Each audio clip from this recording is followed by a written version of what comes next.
Nous sommes avec Jean-Claude Lardinois qui est photographe. Il a sorti un livre intéressant sur l'abbé Bruno de la Vie. Alors Jean-Claude Lardinois, comment en êtes-vous arrivé à écrire ce livre? Comment êtes-vous arrivé à la photo? En fait, je pratique la photo depuis l'âge de 12 ans, comme on dit en autodidacte. La photo m'a accompagné tout au long de ma vie et j'ai vécu malheureusement un brutal changement professionnel à 50 ans, il y a 2 ans d'ici. Et je me suis remis en question, j'ai suivi des formations qualifiantes. Et lors d'une de ces formations qualifiantes, il y avait notamment une formation en photographie à Technocité Mons. Et on devait choisir un thème, un fil rouge pour suivre cette formation de 2 mois. Mon épouse m'a inspiré en me disant, tiens, pourquoi ne fais-tu pas un reportage sur le père Bruno de la Vie, que nous connaissions déjà depuis quelques années. Tout a démarré de là, en fait. Nous sommes avec Jean-Claude Lardinois, photographe, auteur d'un livre. C'est des photos, mais aussi un peu d'écrit sur la vie de Bruno de la Vie. C'est vrai que c'est un personnage dans la région. Oui, c'est un personnage parce que c'est quelqu'un qui a une humanité. C'est un abbé, c'est un curé, quoi. Oui, il est dominicain, c'est un curé de campagne, comme il dit. D'ailleurs, on comprend à la fin de sa biographie pourquoi il dit qu'il est devenu un simple curé de campagne. Mais c'est quelqu'un d'impressionnant, qui est ouvert au monde, qui a énormément d'amour, qui est très très progressif, qui a des idées très très larges. Je pense que on a envie, comme on dit dans le langage populaire, de retourner à Metz. Pas toujours bien vu par la hiérarchie. Non, c'est le moins qu'on puisse dire, il n'est pas compris, mais bon, comme dans tout système, il y a des côtés qui sont plus conservateurs et des côtés qui sont plus progressistes. Nous sommes avec Jean-Claude Lardinois, auteur d'un livre sur Bruno de la Vie. C'est un curé de campagne, c'est un monsieur qui va avoir 90 ans en 2015. Alors vous avez pris des photos de lui, mais des photos des paroissiens. Alors quelle a été votre démarche? Vous avez pris combien de clichés?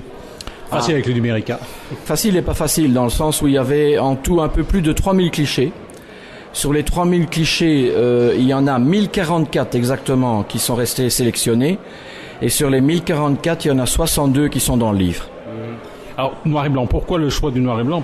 C'est de la couleur, évidemment, mais c'est le noir et blanc. Alors oui, effectivement, c'est de la couleur retraitée en noir et blanc. Il n'y a que des photos noir et blanc dans le livre. Mais bon, j'ai des cheveux gris et je viens de l'école dite de l'argentique. Donc forcément, ma vision est restée dans le noir et blanc.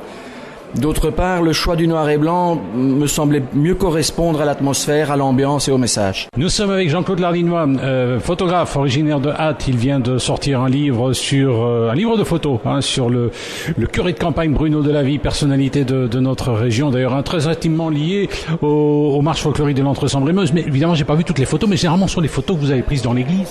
Oui. Il y a des photos qui ont été prises à l'église de Coursureur, certaines à l'église de Beignet. Mais dans les églises, pourquoi spécialement uniquement dans les églises? Elles n'ont pas été prises uniquement dans les églises. Il y a aussi des photos prises en studio, il y a des photos prises en extérieur. Par exemple, lors d'un anniversaire chez les parents de Jacques Valéry, qui était un curé qui a travaillé avec Bruno à Gosselies et qui est mort malheureusement dans le désert en Afrique lors d'une mission. Mais il y a aussi beaucoup de photos en studio. J'ai d'ailleurs une photo du père Bruno endormi à la fin de la séance du studio et comme d'habitude il avait le sourire parce qu'il sourit tout le temps. Mais en studio c'est pas live. Oui, mais on travaille les lumières en studio. On travaille les lumières. Je truqué. Non, pas du tout. Non. On travaille la lumière. Vous savez, photographie, ça vient du grec. Photo, c'est graphein. Ça veut dire écrire avec la lumière. J'adore le travail de studio parce que là, vous avez la maîtrise de la lumière. Quand on prend des photos en extérieur, c'est le soleil qui décide, c'est pas le photographe. Nous étions avec Jean-Claude Lardinois, qui est photographe, auteur. Il a sorti un superbe ouvrage. C'est un compte d'auteur. C'est quelle maison d'édition? C'est vous, tout simplement? Oui, à compte d'auteur, j'ai géré donc ce qu'on appelle, comme on dit, le flux de production de A à Z.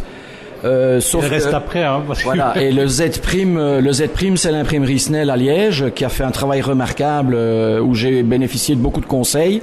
Et maintenant, j'assure Z2 prime parce que j'assure la promotion, la vente et la distribution du livre. Donc tout est fait à l'artisanal. Vous avez sorti combien d'exemplaires? 500. 500, ça va très vite partir parce que je crois que Bruno de la Vie était quelqu'un de populaire, mais on est prêt à remettre les rotatives en route? Oui, éventuellement, on le souhaite, mais bon, on verra. On va voir ce que ça donne. Voilà, c'est un livre qui coûte 25 €, mais ça vaut vraiment la peine. Un autre ouvrage en préparation? Deux. Il y a d'une part un roman qui sera en partie autobiographique, où là j'ai moins un message à faire passer sur la résilience et la capacité de rebondir dans la vie. Et alors il y a un autre ouvrage qui sera un ouvrage de photographie consacré aux femmes au pluriel. C'est-à-dire la femme sous tous ses aspects, sous toutes ses formes. Et nous au courant, Oui, bien sûr.